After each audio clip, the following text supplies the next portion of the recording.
As a human being, I'm on a mission. And if I am not using my skills to serve a purpose or be part of something that changes people's lives to the better, then I have wasted my life. Okay. And for years, I hadn't found that purpose. And now I have, and I'm just starting on that mission. And it's a big mission.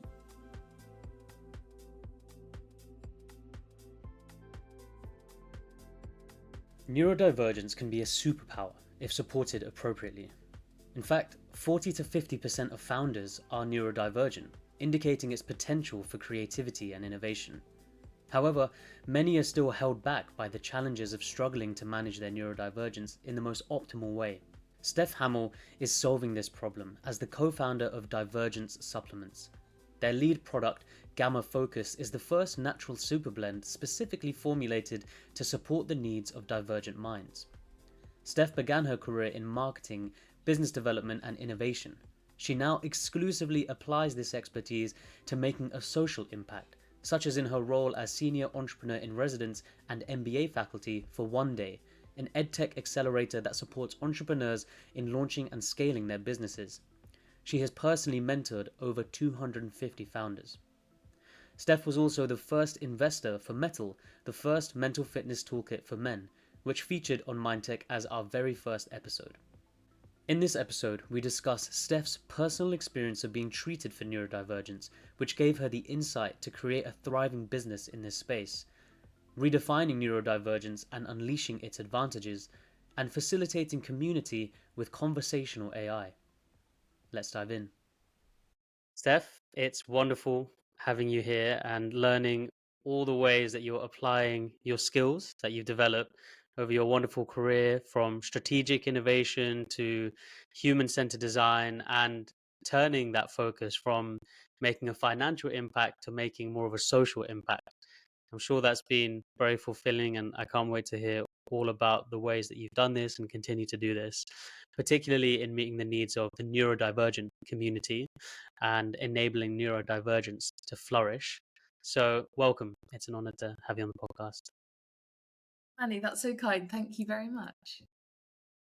Really, really Of excited course. to chat today. Me too. So, just to start with your why behind everything that you do, what inspired you to make this shift from the world of advertising to making more of a socially beneficial impact? Crikey. So my world was very small. I thought that advertising was everything. It was my bubble. Like a lot of people kind of have their bubbles. That was mine. And I met my partner, and he's a businessman, and he opened my eyes up to so much more. And it made me feel a little bit foolish. Because for so long it was about this award or that brand and how I could do on this or where I was working on that, and there was a bit of a vanity and a bit of an ego.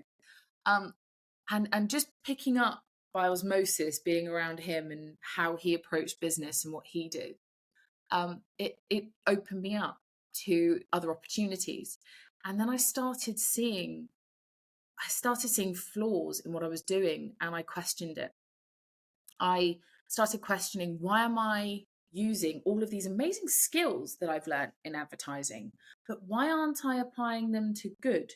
I remember having a conversation with Isabel Quilvey. She and I used to work together at an agency called Razorfish. She's now head of creative shop at Meta for pretty much all of EMEA. But she now focuses on sustainability, actually. And at the time, we were having a conversation. She's like, we're part of the problem, Steph. Whether it was sustainability, whether it's innovation, whether it's social impact.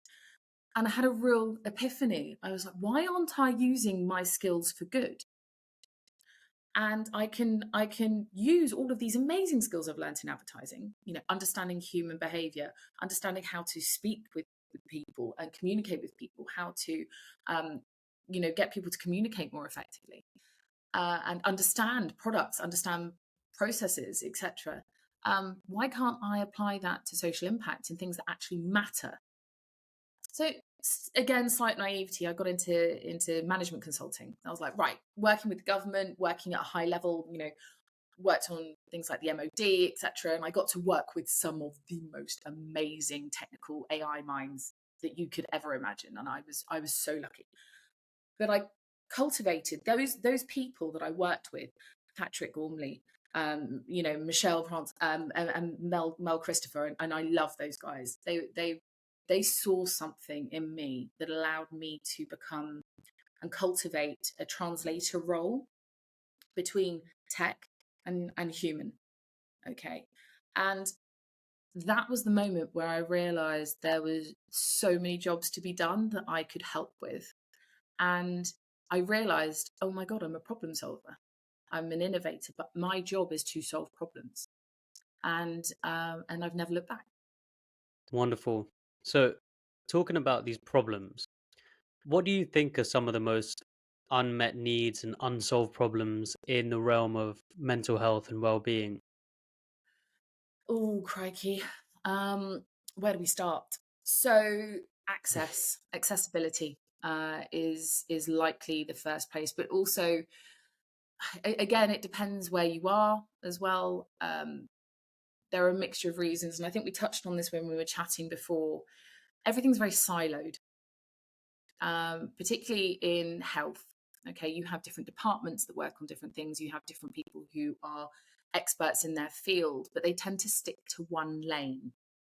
Okay, and actually, by definition, if you only stick to one lane, you're not going to see a wider perspective. Now, I know a lot of people will challenge that, and I don't mean to be divisive, but I can just share my observations. Okay, and for example, we as in the UK in particular, we're not particularly religious anymore. Okay, um, our sense of community has somewhat disappeared. Okay, we don't pray very much anymore, and these are observational things. Okay, I'm not getting religious right now, but when you prayed, when that was part of daily life, 50 years ago, it was essentially a daily gratitude list right before you went to bed. Thank you Hmm. for my amazing house. Thank you for my car. Thank you for having clean clothes. Thank you for the food that's in my fridge. Thank you. Like, without you even realizing it, it was habitual. And that kind of religious kind of thing that was baked in that we have now lost was what we now call gratitude, right? But also church communities, having that sense of connection, being able to talk to people, having support, being able to go, to a vicar. Um, all of that has kind of gone, right? So that intrinsic kind of nature that we had in community and support and gratitude that was baked into our kind of habits, we've lost. And now we are expecting people to be able to handle their own feelings, to be able to deal with all of this change. And we're moving at such a rapid pace that we're also expecting people to keep up and keep up and keep up with, all of these technological advances, how you're meant to look, what you're meant to wear, and it goes on and on and on and on and on, right? The expectation level has risen above what it used to be. So we've lost this community, we've lost these habits that we had through religion. And now we've kind of pushed ourselves into this space that's moving at 1,000,000 miles an hour, and everyone's attention span is like a goldfish or less, right? So on the one hand, we've lost that, and then on the other hand, we've got this almost oversaturation, okay, of information. But the accessibility is people don't know where to start. There's overwhelm. They don't know how to reach out for the right things. They don't know how to unlock certain opportunities. And we're in this state of paralysis. Okay. Simple habits gone, oversaturation of what I should be doing, everyone telling me what I should know, etc. And this accessibility paralysis, right? That's actually one of the reasons metal is so simple. It's 3 steps every day, right? Because it's a daily prescription to keep things simple for you, to not overdo it, right?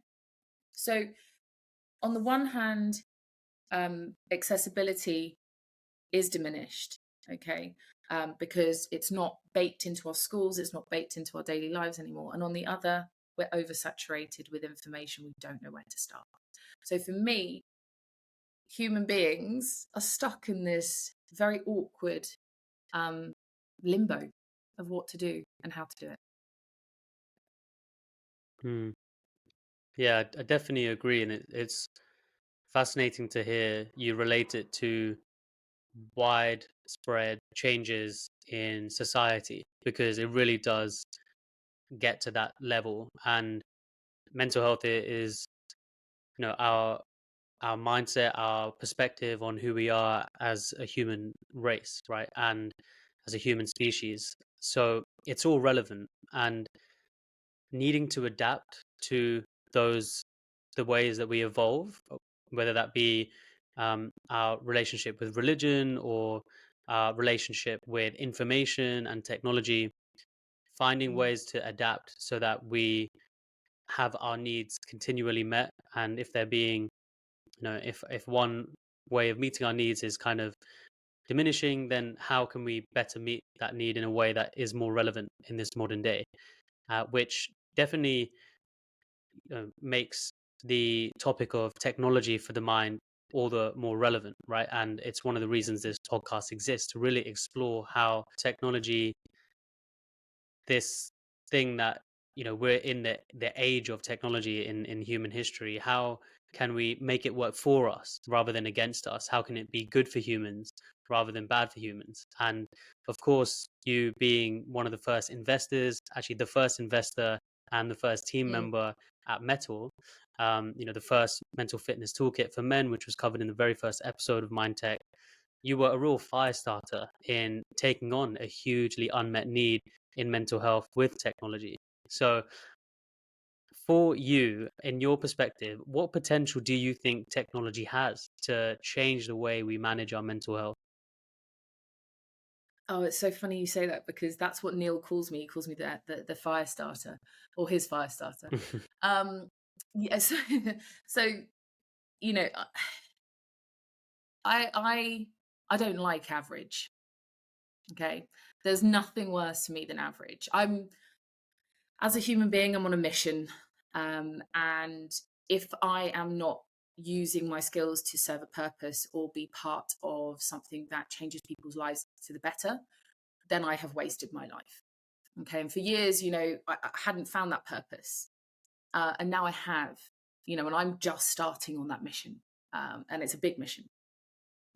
But with projects, and the only projects I will work on now are projects that are for good, whether it is AI for good, whether it is kind of sustainability, well, innovation for good. They are the only projects I will work on, and I'm incredibly selective about the projects that I touch. Now, when we talk about technology, and there tend to be two camps of tech people. Okay, the ones who have stuck to their own lane, become very specific experts, and are quite close-minded to doing anything differently or being challenged in the status quo. And I was very lucky at Capita. I got to work with people like Dr. Tirith Verdi. And the way he allowed me to approach problem solving was almost a backward way from how you would typically approach it now. Okay, or most companies would typically approach it. And also, my approach to things is quite startup focused. Okay, it's very challenging when it's an innovation arm of a tech company or a corporate company, right? They tend to do things in a linear way, whereas startup culture is quite agile, and the approach to it is not always let's be management consultant efficient from A to B. Actually, I was given the space to really kind of push boundaries and say, well, you might think that that's the most efficient way to do something, technologically speaking, but it isn't the best. And what is saying that you have to do it in the way it's always been done? Just because something's always been done a certain way doesn't make it right. And it's the people who are going to stand up and question and challenge who are going to lead us to the innovations, to the next step, to innovations that might not be the right one, but they might take us on the journey to the right one. Okay, it doesn't always have to be 100% right all the time. Failure is a good thing because it takes you on that journey, it moves you forward, it's growth mindset. And you do get these two camps in tech. Growth mindset people, they're happy to get it wrong. They're happy to fail. They are happy to not have all the answers. And then the closed-minded people over here, we can leave them over there. Okay. They're not going to change the world. So my approach to it has always been quite challenging. And I have to be amongst the right teams of people who have that mindset, number one. And it's not about A to B. It might be A to Q. And the journey that we're going to go on is A to Z to 5 to 3 to Q. Okay. But that's where the gold is. That's where the special outcomes are. So when it comes to how we can incorporate technology, about 4 years ago, something like that, I co-chaired a 2-day event for Wired magazine with Greg Williams, the editor. And we had a bunch of incredible people, futurists, etc. And it was all about the future of work. Okay. And I'm really lucky. I got into the creative, innovative side of AI, like before it kind of really blew up last year, if you know what I mean. And one of the best things that came out of that is actually AI is not here to replace us. Please put those silly kind of thoughts away. It's not human versus robot. It's human and AI. Okay. And most people misunderstand AI for ML anyway. But what we are looking to do is we are looking to augment humanity so that we can enable us to get back to being more human. Okay, we have become robots. Okay, it's all about efficiency, this very kind of A to B fixed mindset that we've been experiencing for years, right? We're obsessed with data, right? As a society, we're obsessed with data. We ignore a lot of it, but we're obsessed with collecting it. We're not necessarily great at reading it or analyzing it or using it for the power of good. So the way I see tech being used and moving us forward is about freeing up our mindset from being closed-minded to it's a tool that we're just going to get X out of. It's a very kind of transactional experience. No, that's backward thinking. What we're looking at here is augmentation. How can we look at technology to enable us to free up our time, to reduce stress, to open up opportunities, and to augment us so that we can get back to being more human? Hmm. Yeah, I think a key way of doing that is using digital technology to get people off technology and turn people from online to offline, right? And there's a funny irony in that. And one of the ways that I think we could have this sort of impact is in really building communities and fostering a sense of community where people can take care of one another. And I know that metal is, has this in their plans and is really fostering that sense of support for men to be able to open up to each other, where they have the Mm. permission to express themselves in a vulnerable way. I know that as well. You and your team are serving the neurodivergent community and really fostering that sense of togetherness there. So, how do you think technology can facilitate the kinds of communities that we need to support one another with our mental health? Okay, so I have some pretty kind of specific thoughts about this. Um, Conversational AI is 100% the way things are going to move.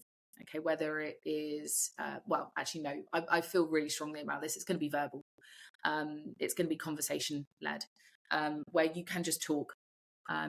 You will have a co-pilot that you will be talking to, and it will be working with you in a similar kind of vein to your own kind of personal, completely trustworthy, VA kind of sense. But also things like, hey, have you had have you had a glass of water? Just a reminder, just a heads up. But you set it up so that it sets you up for success. For example, it's like, everything being automatically connected, so you don't have to input data, input information. Everything is augmented. That's going to be another way we do it. It's going to be seamless as an experience. Um, you know, it's it's an interesting situation. We tell people don't look at your phone after a certain amount of time, and the reason for that is if you're looking at bright light on your phone, the cortisol rises in you. right? If you have a coffee, horrific. Like, haven't drunk coffee for years. And actually, it was Neil who got me off coffee. Um, Hmm. and he doesn't drink coffee, but he does like his sugar. Like, we all have our vices, but you know, Hmm. it's the equivalent to being chased by a lion going back, right? If you raise your cortisol levels in that same way, looking at the phone in the middle of the night, like if you wake up at 2 o'clock in the morning, do not look at your phone. However, do you need to put on um, you know, green, pink, brown noise, right? White noise, any of those different sounds, or do you need to put on some kind of meditation, right? But what are we doing? We're picking up our phones, putting the light on, straight in the back of the retina, and you are then waking up the brain. Cortisol is going to be increasing. Of course, it's going to be hard to go to sleep. What if you could just talk to your phone? Don't look at the screen, okay, and just say, "Hey, I'm having trouble sleeping. Can you put on my favorite sleep meditation? Thanks." Okay, we're going to move to such an intuitive space that all of these we've got gaps at the moment, right? Everyone's doing these amazing things, but there's gaps. It's not seamless. It doesn't flow, right? And when you make these kind of statements or you point these things out to people, they go, "Oh, no, no, no, no, no, no. That's not right." And it's like, well, science says, look at the data. You like data when it speaks to your observations, but when someone else, shares some data with you and points something else out, think about it. So the way I interpret what will happen is we will move into a more kind of augmented, seamless space of technology being built into all experiences. It will use augmented data that will just be flowing without you even realizing. And also, it will be hyper aware of you, your needs, and react to them and offer solutions to you so that you don't have to always seek them out. Hmm. Yeah, I think that's definitely the direction that we're going in, and we would be naive to think that we're not going to get there one day just because of how dystopian it seems. But to be really conscious of how we're heading that way could enable us to really design these kind of systems in a way that serves us best rather than in ways that do feel a little uncomforting. So in all of your experiences designing technology products for good, what benefit do you think more lateral thinking can bring to serving these sort of unmet needs in mental health? Okay, so this is again, I challenged a lot of people over this and ruffled a lot of feathers in the past. I said again, if people want average, just don't come and work with me. We're looking for the best. Um, this is very much a case. So, in a lot of traditional environments, creativity and innovation is forced. They have to put in frameworks to force people to think creatively. Okay. Again, number one, the data, whether it's the Harvard studies, whether it's Stanford, whether it's Oxford, diversifying your work teams. And I have genuinely been preaching this for over a decade. I think there's an article where I was talking about diversification in advertising nearly a decade ago on Little Black Book. And diversification of the workforce, not having the same STEM people who've been working in tech from the day they graduated or did their science degrees, okay?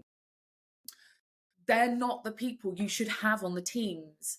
You should actually have a complete mixture of, diverse team members to question, okay? It's not about efficiency again, it's about discovery, it's about true initiative and creativity, okay? And to get there, it can't be forced. It needs to be the right people in the right space at the right time, openly and happily challenging each other. Okay, because that's the only way we're going to get to the best outcomes, right? So first and foremost, the spaces that we're in, it's about diversification of people. So for example, some of the most brilliant tech people I have discovered or worked with are people who have no background in tech. Neil, when he first came to me, had zero understanding of tech. He was a TV producer, cracking TV producer, and someone who understood human nature, who had a problem himself. And he came with an open mind. How do we do this? How do we make this happen? And it wasn't a case of, oh, we'd have to do it this way. Like, this is the problem, this is the solution. It was, no, let's discover what the solution should be and could be. And it also, that journey is going to be never ending. There is not an end date. It's not Disney and this is a happy ending, when the product comes out. It's about having that constant sense of evolution and change and shift. Okay. And that's essential for everyone moving forward. Now, if you were to, there's so much that we can cover in this space. Give me one thing that you would really like me to focus on, because I'm just conscious of time, because I could literally go on about this for a very long time. But what kind of kernels of things? So for me, diversity is one of the big things that I'm really pushing for at the moment, and openness. But what else do you think you would like me to focus on? Because otherwise I will wang on for ages. No worries. Yeah, that diversity and openness, as well as what you mentioned there about lifelong learning. Of course, these are all key features of innovation. So it's wonderful to hear you speak about them. I guess specifically in when innovating in the mental health space, Yeah. why do we need lateral thinking in this space in particular, and why have we suffered from a lack of lateral thinking? One size does not fit all. We've tried to do this far too many times. Okay. And the reality is the people who have the purse strings tend to be the same fit of person again and again and again. This goes back to the diversity of it. I'm sorry, I'm not of the rhetoric of, middle-aged white men, right? It goes beyond that. And I actually get very irritated when people are lazy enough to talk about it like that. Okay. It goes beyond that. It's institutional, whether it's academic institutions, whether it's corporate institutions. Okay. And it's systemic. So you look at how we teach in our schools, and this actually is an insight into how we kind of tackle it. The lateral approach. Okay, we look at IQ. What about EQ? What about PQ? What about CQ? I worked on a project a few years ago with a great think tank based around education, and we actively in the UK in our school environments turn off creativity at the age of 8. We stamp it out in our children. My youngest goes to a forest school. My eldest has just finished his master's in physics. Okay. And you can see the difference in, now we're kind of at a forest school with Wolf. We've got a very different kind of approach to how we educate him. Okay. It's less about targets. It's like, do you want to, is this enjoyable for you? Is this something that you like? It's actually him leading us. Whereas with my eldest, it was very much about SATs, GCSEs, A levels, right? Are you Hmm. happy? Has now come much later. And his ability to think independently and to be creative, I don't know if I should say this, but I feel like his dynamic kind of approach to things that was inherent and was natural has kind of been stamped out by this institutional kind of process of how we are expected to churn out output, right? Medical kind of situation that we're in. I roar for the NHS. I'm obsessed with the NHS. If you want more national insurance from me, come and get it. I will happily give it to you, right? It's the NHS is fundamental. I'm really proud of being British, by the way, and I know that that's really divisive. Like, we have a universal education system. Poverty actually in the UK is at the like, if you again look at the data, I'm not an idealist, I'm a pragmatist. Okay. And when we look at the situation in the UK, this is why, again, I'm on a mission. I'm just at the beginning of it, because there are so many things that are unfair, but there are so many things that can be changed over time. But we need to look at it as a long game, right? And, the state of politics in this country as well doesn't help. But it's the responsibility of the business people. It's the responsibility of the entrepreneurs. It's the responsibility of all change makers, innovators, problem solvers, creative minds to actually change this systemic situation that we have in the UK right now and on a global scale, right? And Mhm. if that means me as a parent taking it into my own hands and going, right, okay, I have a choice on how my child grows up and how I encourage his creativity, his innovation, his problem solving skills, right? That is my job. Okay. But also when it comes to corporate companies that I will consult for occasionally, I'll go in and I'll literally rip up the rule book and I'll be like, right, we're in a space right now where you can go nuts. Okay. I want crazy thinking over here. I want you to challenge your thinking over there. I've recently did a launch house for Oneday. We had about 40 people in the room. And it was 2 days that I ran this workshop for. And I challenged every single thought all of these founders had in their businesses. And it was radical. The things that they discovered about themselves, the things that they discovered about their business, really running at a spike with the problem that they were trying to solve, right? For so many of them, the feedback I had was, I never knew I could approach problem solving from a lateral perspective, coming at it from all of the knowledge that I have from all these different things, asking questions, challenging things. Um, and again, this is something that we're not allowed to do in academic environments typically. You know, Rafa's a different guy. He's like, he does challenge the status quo, right? But you look at corporate structures, don't step out of line, stick to your lane, stay in your pigeonhole. We're not given the space to be lateral. We're not given the space to be multi-potentialites. We're not encouraged to be those people. And now we're seeing a split. So the fastest growing career in the UK and actually globally is entrepreneur. Entrepreneur means problem solver. Okay. And Mhm. actively, 100 people around the world, 1,000 people around the world, they'll all have the same idea at the same time. Austin Kleon, I think, I remember seeing him at South by Southwest. He talked about senius. There is no such thing as genius anymore because we're this collective knowledge, right? It's senius. But how many times have you heard someone go, oh, I had that idea? Yeah, but did you run with it? Mm. Did you have the guts? And did you have the appetite of risk to be able to go and make that happen? Because that's a very special type of person who breaks out of these kind of literal lane-based conforms that we have in our institutional infrastructures and systems that we have created for safety. If you want to have your cushy job and you want to stick to that lane, good for you. Okay. But if you are looking for change, if you're looking to challenge the status quo and you're looking for real social impact, you have to have an appetite of risk. Okay. So in mental health, we have the amazing NHS, but it's a self-serve process as well. If you don't know that there's help there, and again, this is accessibility. A lot of people don't know how Mhm. to access the help. Okay, that's number one. Number two, because of the restrictions of the NHS at the moment, cost restrictions, funding restrictions, etc. All of those incredible people within the NHS who I get to work with, their hands are tied. They can't deliver on what they need to do to help people. Right? That's why so many are moving into the private sector and taking their skills and applying them in a way that they can actually fundamentally create change.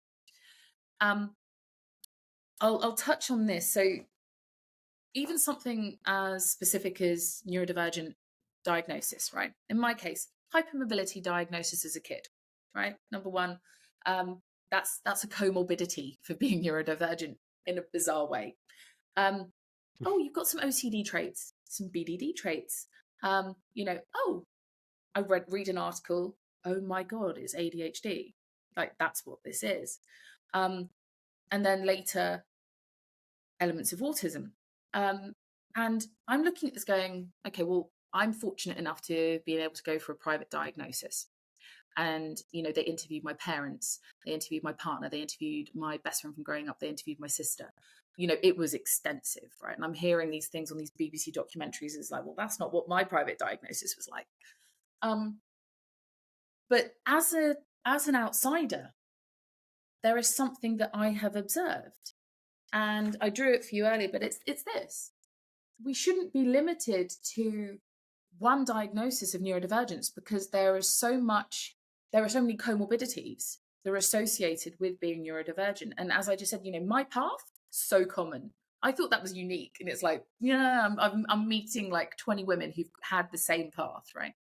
And, ADD, BDD, OCD, Tourette's, dyscalculia, dyslexia, right? Why aren't we being assessed for all of these conditions, these neurodivergent conditions, in one assessment with a registered psychiatrist, right? That would enable so many people to understand what they are personally working with, and having a spider diagram rather than like, oh yeah, this is your inattentive ADHD, or this. Being able to understand their full makeup and their full picture would enable them to make systems around their life and support networks around their life that actually are proactive, not reactive. And I know that this is one of the big struggles that we have with the NHS. I've heard lots of practitioners within the neurodivergent community talking about combined ADHD and autism diagnosis, and regardless. But why aren't we looking at the bigger picture? That's lateral thinking. That's a lateral approach Hmm. to a linear problem. And if we could take this approach, we will save the NHS a lot of money. But also we will be able to support the community and the individual more effectively off the bat. So that's just one example of what I understand about the neurodivergent community. But again, I couldn't have come up with that concept, and I'm sure other people have, because no idea is unique anymore. But I couldn't have imagined that concept had I come at it from a traditional environment. I'm coming at it from a problem-solving, innovative, kind of creative perspective. That's what I do. And I wouldn't have been able to do that had I been stuck in one lane. Hmm. Yeah, it seems like so much of what you stand for and represent is being able to understand the nature of our minds and tap into how they may be divergent, and really unlocking the power of neurodivergence, 100, neurodiversity, and of course, with your latest innovative venture, Divergence Supplements, you are innovating a way to give people natural supplements in the form of a drink to really get the most out of their neurodivergent minds and level up, whether that be for people who may just want to level up, or for people who have neurodivergent minds and need a little bit of biological help in the form of a supplementation to get the Yeah, most out of themselves. So could you share a little bit about the story behind that and the vision ultimately, and how all of the ideas that you promote kind of tie into that long-term vision? 100%. So, my my brain's a walking workshop. I mean, that's just how I'm wired. And when I got my diagnosis, it was the most beautiful kind of serendipitous moment, because it was COVID. I was at home. I was working at Capita. Loved working for Capita. I was their youngest partner, and I picked up a newspaper. I think it was Times or Telegraph, and I read this article about an adult diagnosis of ADHD, and it was like reading a mirror image of my life. And I called my other half in, and I was like, Christian, like, sit down. Normally I'd just like ping him an article, right? But I was like, sit down, and I read it to him. It was all like very kind of like kind of dramatic. And he went, oh my God, that's it. Like, both of us had this kind of moment of that's it. And the guy had said, he had his diagnosis at the ADHD center. I went, my psychiatrist was, or is, a very senior psychiatrist from the Maudsley. And obviously we've worked with the Maudsley with metal. And there were just no questions. There were zero questions that this was it. And oh my God, it was like so many people with a late diagnosis, and it's becoming so common. It's actually got to the point where we've had conversations amongst kind of other people in the ADHD community or neurodivergent community, and they're like, I'm so bored of seeing like another person. Like, they're going, oh, I'm so bored of ADHD content. And you're like, you can't say that, because we've worked, so long to have a voice. And it's like, yeah, but like everyone's ADHD now. And it's like, no, no, no, no, no. Don't cheapen the conversation by saying things like that. Like, no, but it does feel like it's having an awakening, right? And an awareness. And it's very important that people are being given the opportunity to discover themselves in a way that they hadn't before, right? This is so important. So my diagnosis, there was grieving. There was a lot of understanding why I behaved in certain ways. There was a lot of realization and recognition that I could have done things differently. Also, a lot of understanding of why I worked in a creative industry, why I was a gun for hire. That's what I was called for a long time, because I would go and do a freelance or a contract role, and then I would move on. Unbeknownst to me, it was because I needed a challenge. I needed to be stimulated. Otherwise, if I was in the same place for too long, not pushing boundaries, I would be bored. Right? It's in my makeup to need stimulation and challenge. So that whole diagnosis and that whole process was really eye-opening. But also, and this is where I am very lucky, very privileged. My partner was also diagnosed as hyperactive as a child, right? And you often find that neurodivergent partners tend to work quite well together, but we have overcompensated in a lot of ways to set up systems around our family to enable us to function really well. And that is, for example, we would have very specific calendars. Like every single thing that I do in my day is scheduled in my calendar. And I'm talking like 10-minute phone call with this person, 5-minute thing with this, and it's all in my calendar. So that brain power is not required for me to remember things. It's there, it's set out. The grieving I had from missing a friend's wedding once, or turning up at the wrong funeral.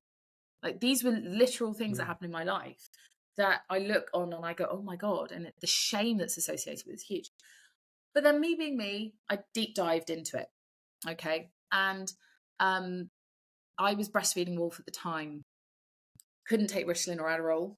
Also wasn't sure that I wanted to, because I'd done okay so far without it. And stimulant medication does come with its pluses and its minuses. So, for example, if you're an 8-year-old kid that everyone thinks is really annoying, and just being called really annoying and being made to feel shame your entire life, giving that child stimulant medication to enable them to live a more fulfilling life where people enjoy their company or they can sit still and teachers don't get really annoyed with them. Right? What's to say that a parent can't make that choice, right? That's not up to me to say. And I also understand the argument, because you've got to be open-minded with this stuff. One size does not fit all. But in my case, I tried things and my creativity was turned off. So, for example, the day that I took stimulant medication one time, and my accountant loved me. It was like admin queen, go, go, go, go, go, go, go. All these boring tasks that, I'd rather go through physical pain than do normally. I was like, yeah, let's go. I'm a machine. But the reality was, I didn't feel any of my ability to create and think bigger and be lateral and approach things from kind of a wider perspective. I'd lost my ability to blue sky. I remember explaining it to someone in a meeting, because I used to get really frustrated in meetings when I was younger and I didn't know how to control it. People would be talking about a linear path with a project. And in my brain, it was like I went up in a hot air balloon and I ran every single path that I could fathom associated with that project idea. And then I worked out maybe 2 options, and I would just go, well, it's these. And I'd be, my brain would just do that. What is it? Okay, these are the best routes. It used to piss people off. Oh my God, it would really irritate people. I had a creative partner where, we'd have worked for weeks on creative projects. And then I would, in a meeting with the client, come up with a brand new idea after speaking with them about our current ideas. And then they'd go with that. And in hindsight, it was unfair of me to behave like that, but I didn't have the awareness or the control. And that was, again, another element of remorse. But so basically leaning into this and being aware of it completely changed the game. I didn't want to take stimulant medication because it was going to turn this off for me. So I reached out to Lara, who's a clinical nutritionist, and I met her on a juicing kind of health weekend, a Jason Vale weekend, where we also met a bunch of other people. And she'd kind of always been in the background, and we were friendly. And I said, hey, I've just been diagnosed. Would you help me? Because I'm looking at all of this kind of like conflicting information online about what I should be taking. Can you help me create a natural stack that's going to help me? And she went, okay. And she's actually since been diagnosed as ADHD, and that happened. I discovered it reading an article. She discovered it writing an article for us. And she was like, I thought I had burnout. Wow. And she went and had her diagnosis. So that was interesting. But she created me a stack. It was between 40 and 50 pills. She wouldn't have done that for a normal client, but she did it for me because I was a friend. 500 quid a month, choked on pills, like, and it, this like literal fistfuls of pills every morning, right? And it worked, right? Really helped me, particularly with mood regulation, right? And I had this awareness of like, it's costing me a fortune. Hello, sorry, dogs come and say hi. It cost me a That's fortune. all right. Very The welcome. experience was horrible, and basically I was just like, okay, I'm not the only person that's got this problem. We need to find a solution. So I went to her, my naivety, I was like, can we make a gummy? Can we make an all-in-one? She was like, yeah, but you're on 40 to 50 pills a day. Someone would have to take 40 to 50 pills. And that's when she said, well, no, we can do a drink. And I was like, shake? No. And we had this back and forth. And that was the beginning of this. Okay. And Hmm. so 27 ingredients in that. There's even more. But that's when we started on our journey of how can we improve things through nutrition. I did courses with some of the UK's biggest academic bodies, right, to learn about neurodivergent conditions. And again, I was disgusted and I complained about the shameful language these academic institutions were using for HR managers, teachers, etc., and training them around ADHD, for example. And again, I was aggrieved because I'm like, hold on a minute, you're teaching educators of our children that these children are a problem. You're telling HR managers that hiring these people within businesses is a problem. There's something very wrong here, because look at the data. Stanford, diverse teams lead to a 35% increase in revenue. It's data fact, okay? And there's this massive dichotomy of who, what, where, when, why. And again, there's a split, victor versus victim in the community. And the people who are not supported, they're not given the right frameworks, they're not given the right support networks, they are not party to accessibility and access to, the support networks and frameworks and systems that could help them. They are not in jobs where their abilities and their unique talents are valued. Okay, they're also, because we have this very closed mindset of a career path in the UK, they're very limited into the jobs that they can do. If you work in an office, right, your data input, etc., how is that going to take advantage of someone who's got a lateral mind naturally, right? So the observations that I saw were so many people feeling shame of their condition, particularly people who'd had young diagnosis as well, who'd been brought up to feel like they were a problem. That's not okay. We need to shift the narrative. And, also the community itself is not always supportive and open-minded. And again, there's a real split in the community of people who want to see positive inflection and people who feel so downtrodden and pushed away from their positives that we have a big work and effort to do. And you see things in the community like, well, there's nothing good in my life, I'm useless, I can't do anything.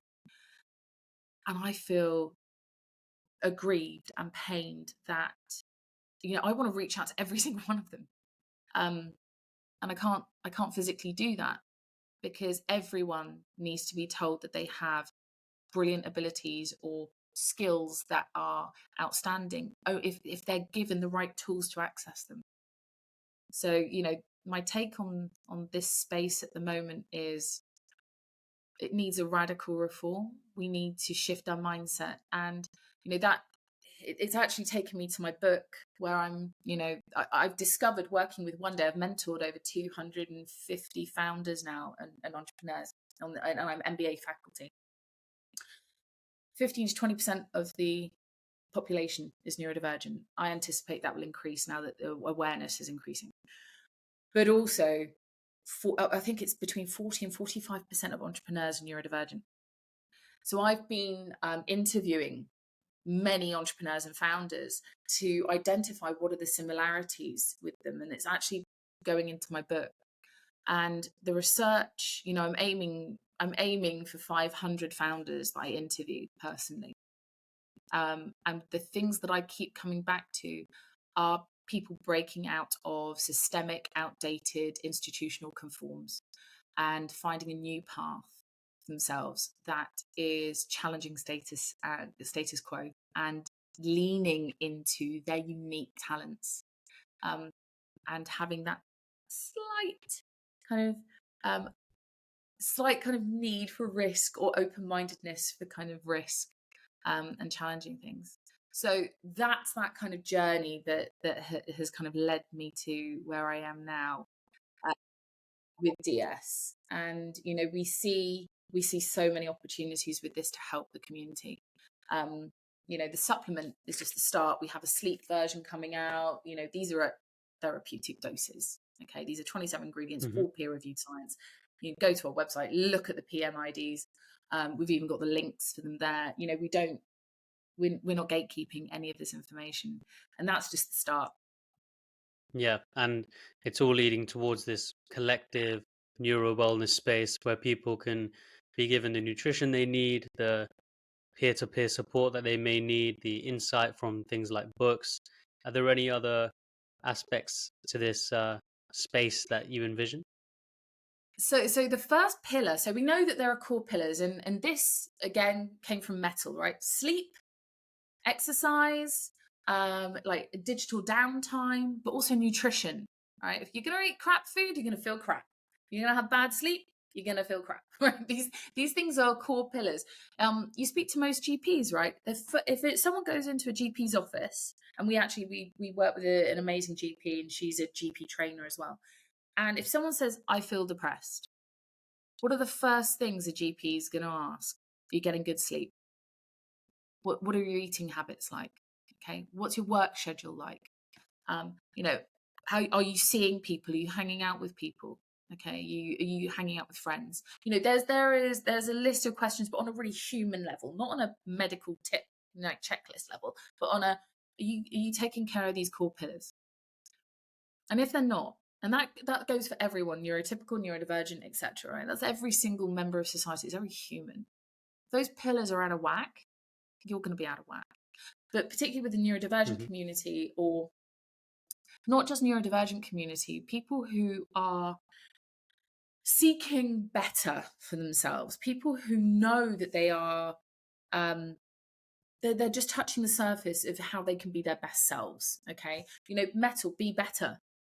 Okay, with DS, we are all about enabling people to level up and be the best version of themselves. Okay, our first pillar to help people is nutrition, because most people haven't got a Scooby. And actually, again, when I was doing those academic courses and into neurodivergence, the lightest of light touch around nutrition.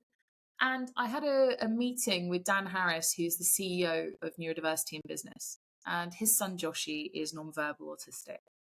And there's something that he said to me that got me. And he said, Steph, because I was talking to him about what he needs to get into Joshi from a nutritional perspective. He's like, eat beige food. It's chips, it's nuggets. He was like, how are you going to get an omega into a chip for me? Right. And that's my problem. That's my run at the spike problem. Okay. How am I going to come up with ideas and go back to my team and go, right, this is the problem we need to solve, guys. Lara, what's our hit list of the best nutritional kind of foods that we can work with? Okay. That are going to have the biggest bang for buck for kids. How are we going to combine them with safe foods? Right? How are we going to get them into like very time poor parents who don't have time to cook elaborate meals, right? How are we going to get them to batch cook, stick something in the freezer, kind of thing? Something as basic as that, like opening up nutrition. But then, snacks, stimming, things like that. People, choosing good foods that are going to enhance and support mood, they're going to enhance and support their kind of their nutrition. But I'm not saying don't snack, Jesus, no. But also we're not saying you can't have treats. How are we going to turn positive foods into treat experiences? Okay, right, why are we trying to force people to not have treats? People like treats. We're programmed to want treats. How do we make treats good? Right? So again, the questions we've been asking are, oh no, you shouldn't snack on those foods. No, it's like, how do we make those snackable foods enticing? We were asking the wrong questions. So this is the route we're going down. We're working with a few very well-known famous chefs on a kind of secret project at the moment, which is fantastic. We're looking at snacks for stimming, but also as the product range kind of grows, we are looking at creating kind of a neuro wellness hub of aggregated content, but also people. We are not experts in every lane. Neither do we. We don't pretend to be either. Like, it really gets me when you see these platforms where they're kind of trying to make out that they're the best at everything. No, well, again, we're trying to do the wrong thing. It's the ego-driven. We're the best thing at this thing. No. Having a more inclusive approach of bringing in all of the best people as aggregated content and a hub and a space, that's going to serve people in the best way. There is no expectation that we can do it all. We can't. But there are so many incredible people out there who can be brought together to offer the best advice, to offer the best outcomes, to offer the best experiences, to enable people to be the best version of themselves. So, for example, my eldest, he's just turned 23. He worked on metal with us, did some research, and I really worry about his generation of young men feeling less than. Okay, because again, there's a rhetoric, there's a conversation in the media, that I actually feel quite sorry for men at the moment because they're really being put down all the time, right? And that's not okay. we're not righting a wrong. We are actually causing disparity, even greater disparity, right? And again, with neurodivergence, let's not push it so that neurotypical people feel that they're not special. Okay, which is something I have also been seeing, like, oh, neurodivergent people, they're the only creative, innovative people. No, the best outcomes come when we all come together. Men, women, neurodivergent, neurotypical, and it goes on and on and on, right? Diversity is not just black and white. It's, every part of brilliance is often found in the shades of grey. And we really need to have a mindset shift around this. And I'm really hoping that with DS, we're on a journey. We're just at the start of the journey. But if we can empower people to be the best version of themselves without alienating anyone, we're doing the right thing. Absolutely. Steph, it has been a real pleasure to learn about all the ways that you are thinking laterally and creatively to solve some of the most overlooked problems that really would and do change lives. And I really look forward to keeping up to date with the movement that you are leading in the neurodivergent space. I'm sure for everyone listening, they would love to get involved as well. So how can people get involved and support your work? Oh, that's amazing. Well, interestingly, one of the bits of data that we've discovered is our biggest audience, it's entrepreneurs and founders for DS. So, which is, is it unexpected? No, when you're looking at the numbers, 40 to 45%.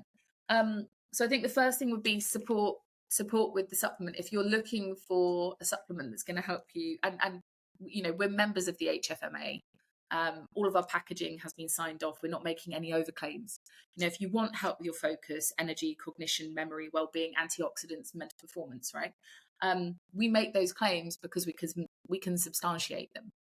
And medicine's such a funny space at the moment that we actually need to help the medical space with as many kind of natural support elements as we can.